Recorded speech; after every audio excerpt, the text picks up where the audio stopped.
En medicina intensiva del año 2011 aparece el estudio Episepsis, donde también el doctor Fabián Jaimes, junto con otros internistas, intensivistas, donde aparece el doctor Guillermo Ortiz, nos exponen el perfil microbiológico de las infecciones de unidad de cuidado intensivo en Colombia, resaltando que las principales sitios o los principales sitios de infección bacteriana en las unidades de cuidado intensivo lo constituyen, en primer lugar, la neumonía nosocomial, seguido por la infección intraabdominal, posteriormente la infección del tracto genitourinario, la sepsis clínica, posteriormente la infección del torrente sanguíneo. ¿Y cuáles son los principales gérmenes que aparecen en la unidad de cuidado intensivo? Aparecen en su orden entonces Klebsiella pneumoniae, E. coli, Staphylococcus aureus y adicionalmente Staphylococcus epidermidis, Enterobacter, dependiendo del tipo de infección. En sangre, Klebsiella pneumoniae, Staphylococcus aureus; en orina, E. coli, Enterobacter; en secreción bronquial, Staphylococcus aureus, Klebsiella; en líquido peritoneal, E. coli y Klebsiella acinetobacter.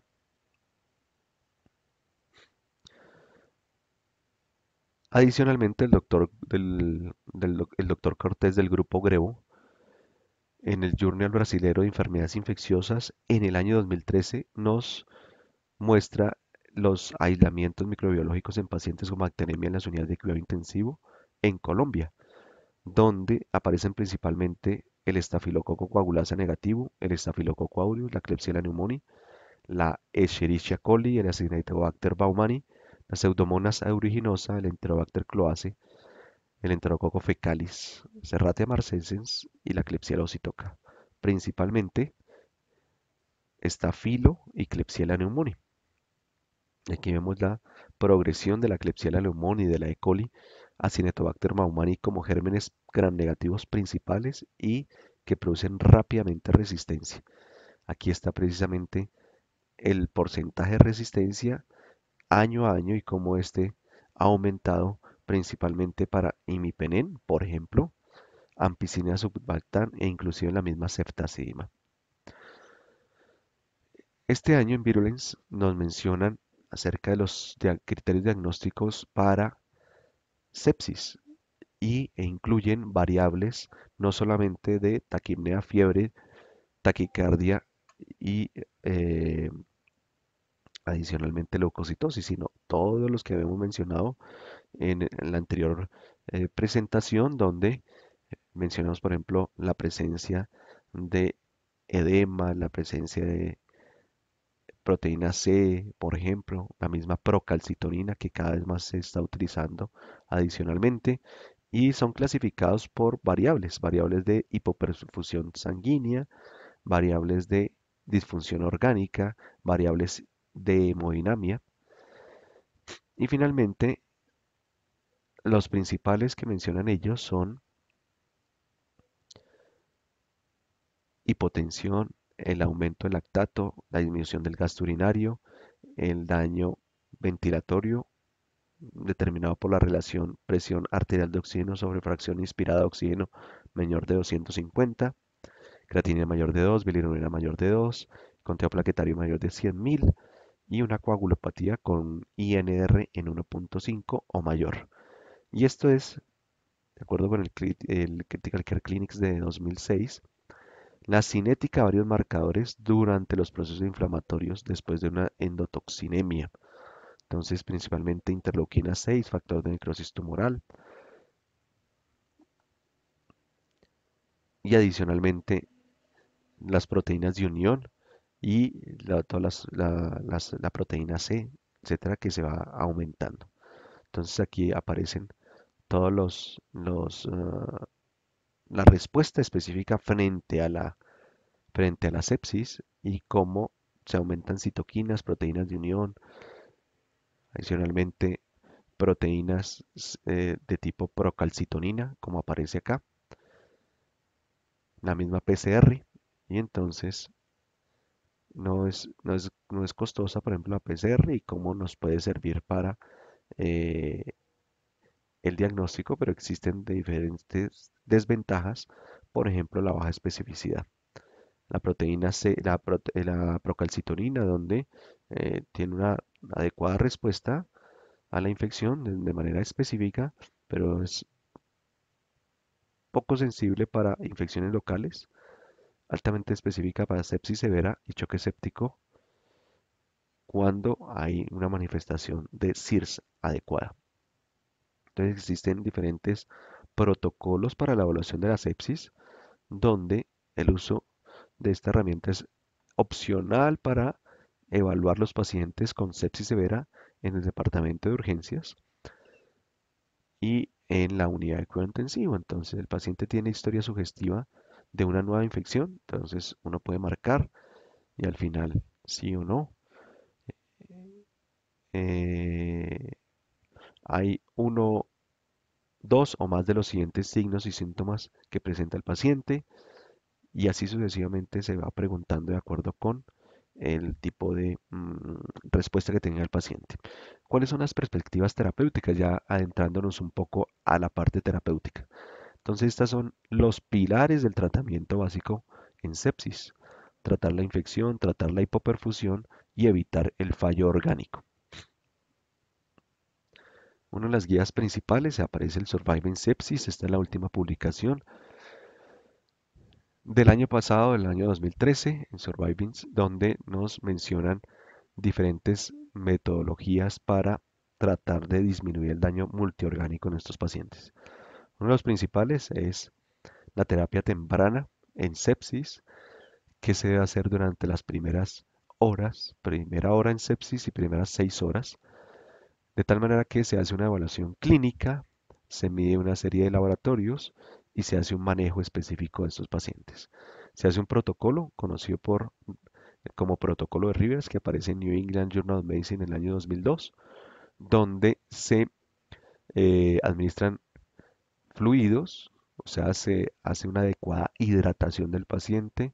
Si no responde, se agregan vasopresores inotrópicos, se transfunde y lo más importante es mantener una presión arterial media mayor de 65, una presión venosa central entre 8 y 12, un hematocrito mayor de 30 y una saturación venosa de oxígeno mayor del 70%.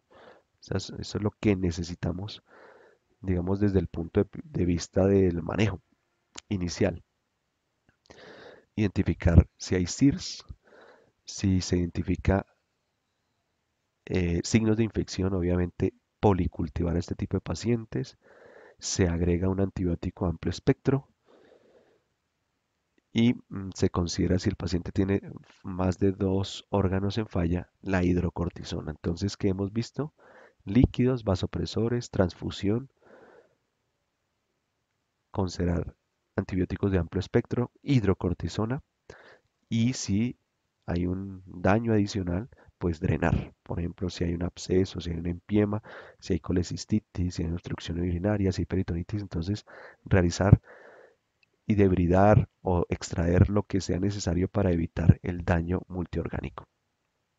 Entonces la estrategia debe estar completada dentro de las primeras 3 horas, de tal manera que midamos los niveles de lactato, obtener cultivos antes de la administración de antibiótico, administrar antibióticos de amplio espectro, administrar cristaloides 30 mililitros por kilo para hipotensión o lactato mayor de 4 y a las 6 horas, si no hemos completado, si el paciente persiste hipotenso, a agregar vasopresores, mantener una tensión arterial media mayor de 65 y si existe una hipoperfusión o un lactato mayor de 4, entonces tratar de medir presión venosa central, medir saturación venosa de oxígeno y tratar de disminuir el lactato. El lactato actualmente aparece como uno de los signos indirectos de alta mortalidad en UCI cuando no se disminuye adecuadamente. New England Journal of Medicine 2013 nos dice que la fluidoterapia Es la parte inicial y más importante en manejo con sepsis para evitar el choque séptico y la sepsis severa.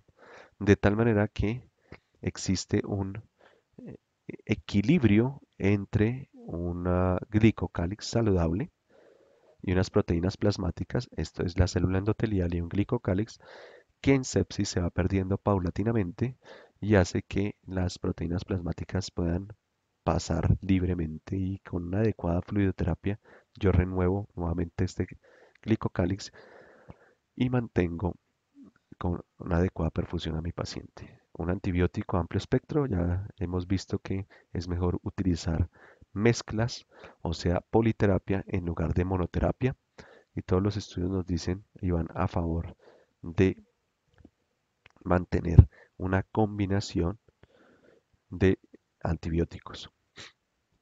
Y nos hablan de la importancia de la farmacocinética y la farmacodinamia en los antibióticos, de tal manera que haya una adecuada penetrancia y una adecuada dosis para mantener una adecuada mm, ataque frente a los patógenos y así mantenernos sobre la concentración inhibitoria mínima de estos gérmenes. De tal manera que esto son diferentes revisiones del año 99, de 2003, de 2014, donde aquí está la infección, aquí está el CIRS, el daño multiorgánico, la recuperación y si yo adiciono adecuadamente los antibióticos, si no barro adecuadamente la carga bacteriana en el tiempo, puedo mantener la respuesta inflamatoria y generar la muerte en el paciente por shock. Y siempre existe un punto de no retorno, es decir, aquel punto donde yo no barro la carga bacteriana, no inmunomodulo adecuadamente al paciente, no trato adecuadamente a este paciente y se mantiene una disfunción permanente de órganos.